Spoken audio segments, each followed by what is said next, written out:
بسم اللہ الرحمن الرحیم، تختی نمبر 12 انت کی تختی۔ قاعدے کی مشق ہم کر رہے ہیں اس وقت، اور انت کی جو تختی ہے اس کے بارے میں نے ذکر کیا تھا کہ یہ پچھلی تختیوں کی مشقیں ہیں اس کے اندر، اور اس میں کچھ قواعد کا ذکر ہے۔ اس لیے میں نے کہا کہ ان قواعد کو پہلے واضح کرنا ضروری ہے تاکہ انت کی تختی کو سمجھنا بھی آسان ہو جائے اور مشق بھی اچھی ہو۔ تو کل ہم نے ذکر کیے تھے نون ساکن اور تنوین کے 5 قاعدے۔ آج ہم ذکر کریں گے میم ساکن کے قاعدے۔ میم ساکن کے کل 3 قاعدے ہیں۔ نمبر 1 ادغام صغیری مثلین، نمبر 2 اخفائی شفوی، نمبر 3 اظہاری شفوی۔ یہ 3 قاعدے ہیں۔ ادغام صغیری مثلین، پہلا قاعدہ کہ میم ساکن کے بعد دوسرا میم آ جائے۔ جہاں کہیں بھی ہم قرآن کریم میں دیکھیں کہ ایک میم ہے، ساکن ہے، اس کے بعد دوسرا میم آ جائے تو وہاں ادغام ہوگا۔ اور ادغام کا پہلے ہم پڑھ چکے ہیں، ادغام کے معنی ہے ملانا، یعنی اس میم ساکن کو اس دوسرے میم کے اندر ملا دیں گے، ملانے کو ادغام کہتے ہیں۔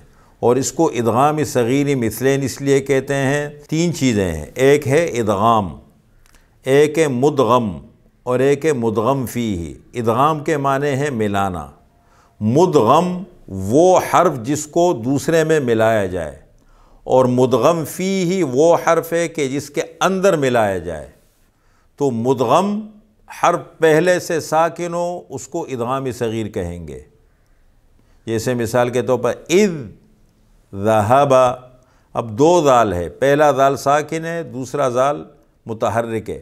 دیکھیں ذال پہلے سے ساکن ہے، اذ ذہب۔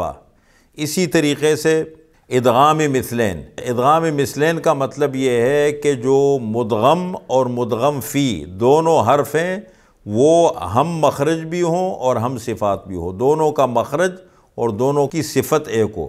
جیسے مثال کے طور پر قل لکم، اب قل لکم لام پہلے سے ساکن ہے، یہ مدغم ہے، اس کے بعد لکم میں دوسرا لام ہے مدغم فی ہی، تو وہ متحرک ہے، اس لام کو اس لام میں ملائیں گے تو یہ دیکھیں لام کا مخرج بھی ایک ہے اور دونوں کی صفت بھی ایک ہے، تو اس کو ادغام صغیری مثلین کہتے ہیں۔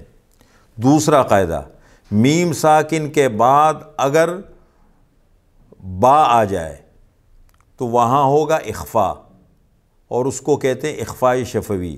یعنی اخفا کا معنی بھی ہم نے پیچھے پڑھا تھا، اخفا کے معنی ہے چھپانا، ناک میں آواز چھپانا، اس کو اخفا کہتے ہیں۔ اب اگر با آ جائے میم ساکن کے بعد تو وہاں اخفائی شفوی ہوگا، ناک میں آواز چھپائیں گے۔ جیسے مثال کے طور ترمیہم بحجارۃ علیہم بمسیطر، اسی طریقے سے قرآن کریم میں بہت ساری مثالیں ہیں اس کی۔ تیسرا قاعدہ، میم ساکن کے بعد میم کے علاوہ اور با کے علاوہ کوئی اور حرف آ جائے، کوئی بھی حرف آ جائے، میم کے علاوہ اور با کے علاوہ کوئی بھی حرف آ جائے تو وہاں اظہار ہوگا، یعنی اس میم ساکن کو خوب ظاہر کر کے پڑھیں گے، غنہ نہیں کریں گے، ناک میں آواز نہیں چھپائیں گے، اور اس کو کہتے ہیں اظہاری شفوی۔ جیسے مثال کے طور پر لکم فیہا یغفر لکم ذنوبکم، بہت ساری مثالیں ہیں قرآن کریم کے اندر۔ تو یہ 3 قاعدے ہو گئے میم ساکن کے، ادغام صغیری مثلین، اخفائی شفوی اور اظہاری شفوی۔